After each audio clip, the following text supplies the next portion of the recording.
ejo nubwo navuga kuri stagflation cyangwa se uburyo itakaza agaciro k'ifaranga, cyane cyane nibanze ku biryo byo kugaburira amatungo ndetse n'imiti n'ibindi bintu byose bigenda ku matungo. Hari umuntu wambwiye ko atabashije kubisobanukirwa neza, none uyu munsi ndagira ngo twongere tubiganireho, cyane cyane ko noneho hari n'icyo turi bukoreshe itangazo rya RURA rivuga ko ibiciro by'ibikomoka kuri peteroli byongeye kuzamurwaho, cyane cyane hibanzwe kuri mazutu rero ni imwe cyangwa se ni peteroli ikoreshwa cyane cyane n'izi modoka zitwara imizigo n'amajipi. Izo modoka zitwara imizigo muribuka ko n'izo modoka buriya ziba zifite ubukungu mu nshingano zazo, kubera ko nizo zitwara transport. Ni ukuvuga ngo ibyo dukora byose, yaba bituruka mu mahanga yaba bituruka he, izo modoka zibitwara zose zishingiye cyangwa se zikoresha mazutu. Noneho rero dufite itangazo rya RURA. Iryo tangazo rya RURA riravuga iki? Rivuga ko ngo urwego rw'igenzuramikorere RURA ruramenyesha abaturarwanda bose ko guhera ku itariki 6 Kamena 2026 saa 12 za mu gitondo, ibiciro ntarengwa by'ibikomoka kuri peteroli bivuguruwe mu buryo bukurikira: lisansi ntigomba kurenga amafaranga y'u Rwanda 2,938 kuri litiro. Mazutu ntigomba kurenga amafaranga y'u Rwanda 2,927 kuri litiro. Ni ukuvuga iki rero? Ni ukuvuga ngo esansi yo niko yari isanzwe, ibiciro nyine bimaze nk'ukwezi cyangwa se presque amezi 2 ariho biri, ariko mazutu yo yari ku 2,200. Urumva hiyongereyeho amafaranga 700 kuri litiro imwe icyarimwe. Icyo bisobanuye ni iki rero? Nk'uko twabivuze kuri stagflation, ariko kugira ngo dukomezanye, niba uri mushya hano ubanza ukore subscribe, kandi usanzwe ubana natwe bisharinge kugira ngo nyine abantu bose bajye bagira ubumenyi butandukanye. Niba wanabikunze ukora like, noneho ugire muri comment nawe uduhe igitekerezo cyawe. Ni ukuvuga ngo ubu ngubu litiro imwe yari isanzwe igura 2,200.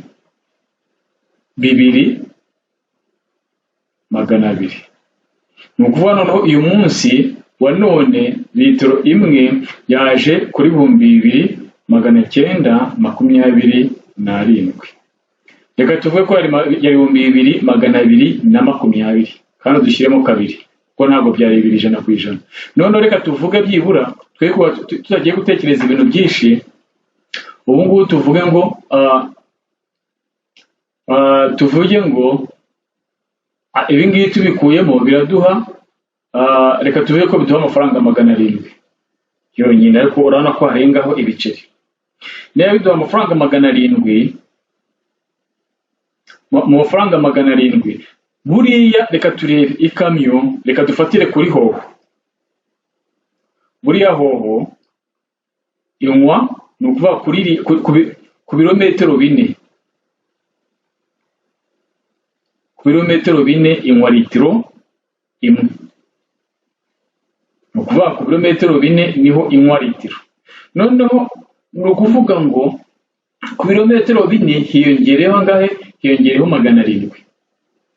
Ni ukuvuga hiyongereho 700 ku kilometero kimwe, hiyongereho amafaranga 100. Hiyongere ku kilometero kimwe yongereho amafaranga 150. Ni ukuvuga ngo ku kilometero kimwe ubundi dufashe 700 twagabanya 4, twabona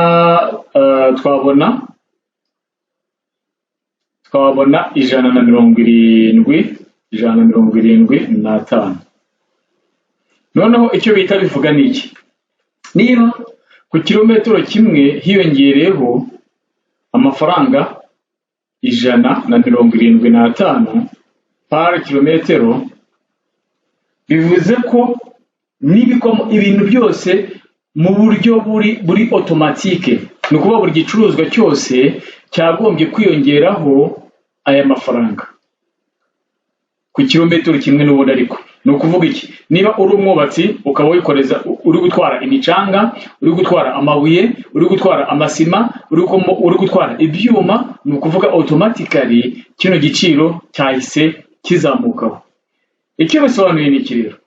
Icyo bisobanuye ni uko niba ibikomoka kuri peteroli bizamutse ho gato cyane cyane, wenda tuvuge nk'ubu wenda mazutu yazamutse, bivuze ko umushahara wawe uragabanukaho ikingana n'ibyo ibiciro cyazamutseho. Ubu rero tubibara gute? Ubu ni ukuvuga ngo iyo leta igiye kuvuga ngo igiye gukora icyo bita kumaintaininga, icyo bita living standard iba yarashyizweho, ikoresha kira bajyaga bakunda gukoresha icyo bita deflator, ariko basanga gikoresha hari ingredients zimwe kirengagiza cyane cyane nk'izamuka ry'ibiciro, noneho ntibireflecting cyangwa se ntibite bigira ingaruka ku muntu ku giti cye.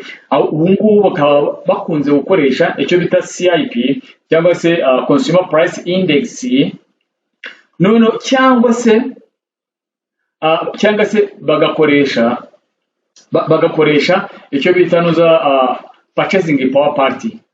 Noneho kuri CIF uri kuntu babikarikira, reka tuvuge ko wenda litiro ya esansi uyu munsi turebe ngo yazamutse gute. Litiro ya mazutu byari 2220,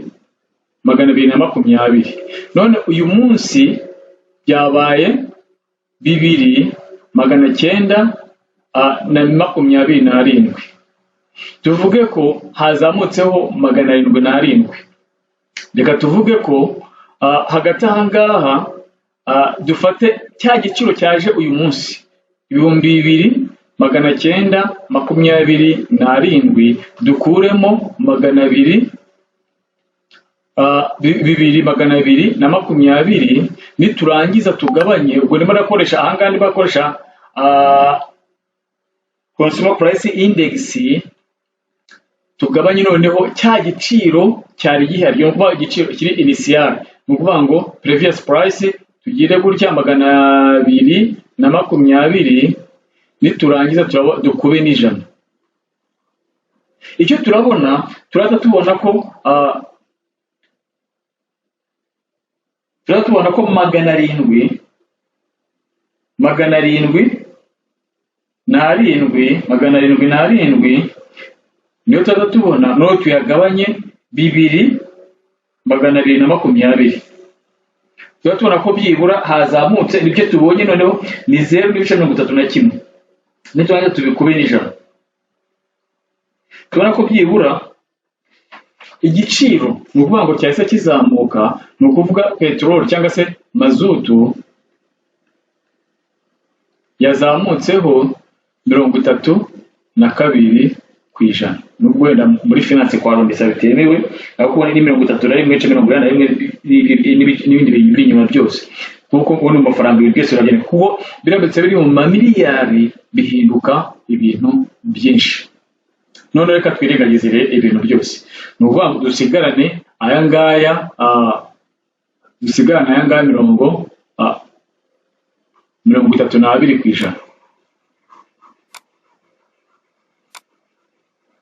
32% kuri kilometero imwe, uva kuri par kilometero. Ni ukuvuga ibi ngibi icyo bivuze niki? Ntabwo biri reflecting kuri mazutu gusa, birahita biza bigende kuri oil, engine oil, noneho bize kuri spare part.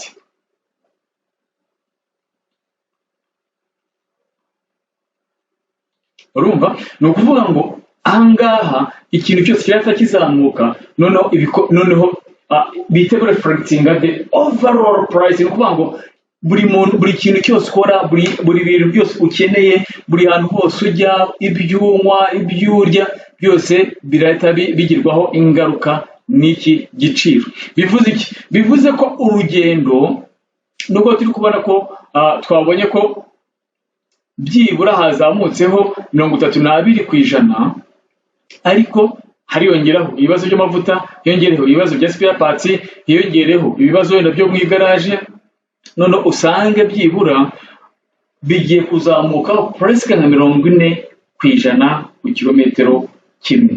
Icyo bivuga ni iki? Nuko bivuga niba wakoreraga ibihumbi 100, tuvuye ko wakoreraga ibihumbi 100,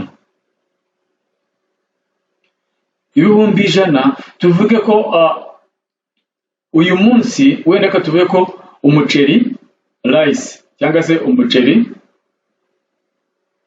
wenda waguraga ibihumbi 50,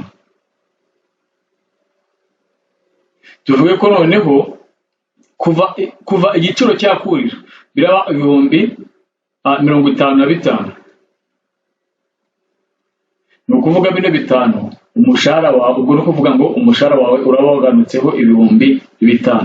Ni ukuvuga iki rero? Ni ukuvuga ngo kugira ngo tumenye ngo byibura, reka nayo dukoreshe initial, dukoreshe inoza price index, tuvuge ko umuceri ubu ngubu wageze ku 55, dukuremo 50 bya mbere, noneho tugabanye 50, turada tubona ibihumbi 5 tugabanyije 50, tugabanyije 50, uvuga ngo 5 tubona ko ari zibindi bice bingahera,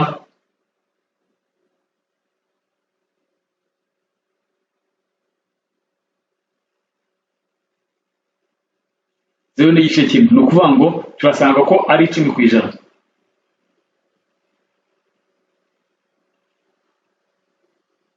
Aha, 10%. Ni ukuvuga ngo 10%. Ni ukuvuga iri 10%, ni ukuvuga ngo nujya ku isoko urasabwa ko uraba ufite ahantu uri bukure iki rino 10% kugira ngo ubashe kugura umuceri. Icyo bivuze niki? Nuko uragabanya kugira ngo ubashe guhaha n'umuceri uri bugabanyeho 10%. 10% by'ibihumbi 100 nangahe? Ni ukuvuga niba ari gukorera, niba wakoraga ibihumbi 100, ubwo ni ukuvuga ngo 10% by'ibihumbi 100 nangahe? 10% by'ibihumbi 100 ni ibihumbi 10. Niba ari ibihumbi 10, ubwo urasigara ukorera 90.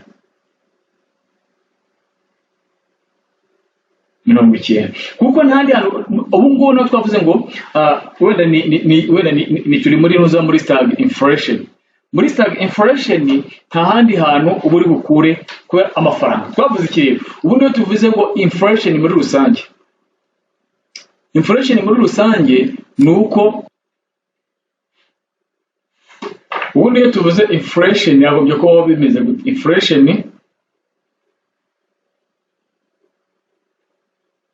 yagombye kubaho dufite full employment.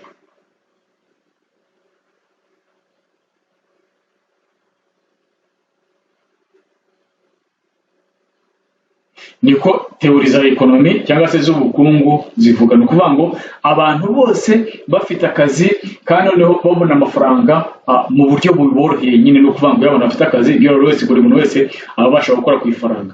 None iyo tuje kuri stagflation,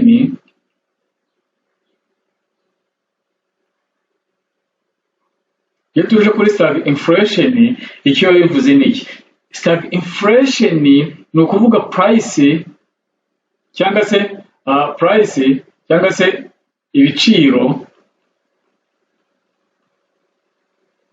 birazamuka, ariko ubukungu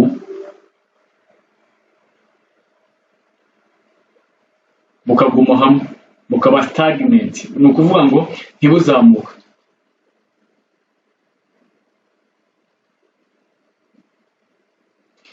Bityo kubera ko ahangaha iyo tuvuze ngo inflation yazamutse, urumva abantu bafite purchasing power iba yagabanutse. Iyo purchasing power yagabanutse, production iraza, price cost, production cost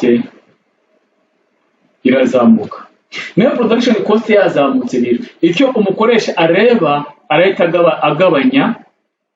agabanya abakozi kugira ngo aproducing ibintu bikeya, kubera ko nta bantu bo kubigura bahari. Twabonye ko umushahara w'umuntu uba wagabanutse, iyo nta bantu bo kubigura bahari rero nawe urumva umuntu ufite ibyo acuruza aragira gute, arahita abigabanya. Namara kubigabanya ikintu kirabaho n'ikirero, ahubwo ngo tugire full employment, ahubwo ubushomeri buriyongera, burahita buzamuka.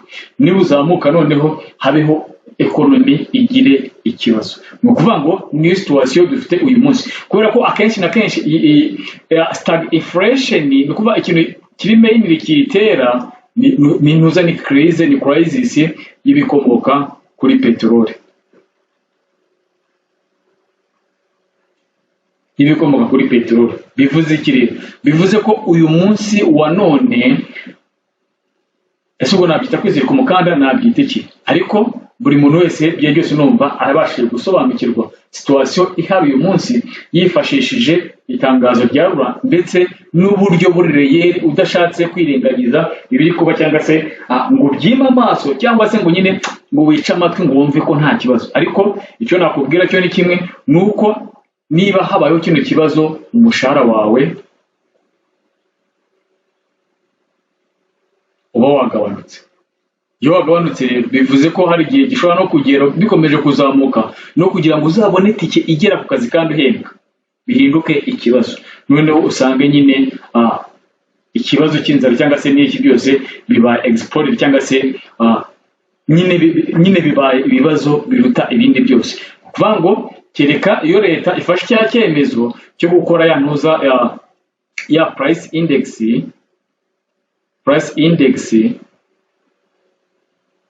index, noneho iyi price index imaze kuyikoresha, icyo bivuze niki? Kugira ngo maintaining standard y'ubuzima, ni ukuvuga bongera money supply, bongera amafaranga muri circulation. Nabwiye ko amafaranga ni ibintu by'ipapuro, ino fiat money, just kubiprintinga ukabishyira mu baturage. Noneho bashaka gutinya kuvuga ati nitubikora gutya wenda inflation irakomeza izamuka, wenda bakaberekera ahangaha, nayo ikirangaha igara inzara. Ariko ni ukuvuga ngo economically bakagombye guhita bakora price index kugira ngo wa muntu ukorera wa mushahara akomeze kubasha gutega, akomeze no kugira gute, akomeze no kubona uko abo, mbese no kuvuga ngo ubuzima bwendereye. Hasta la vista.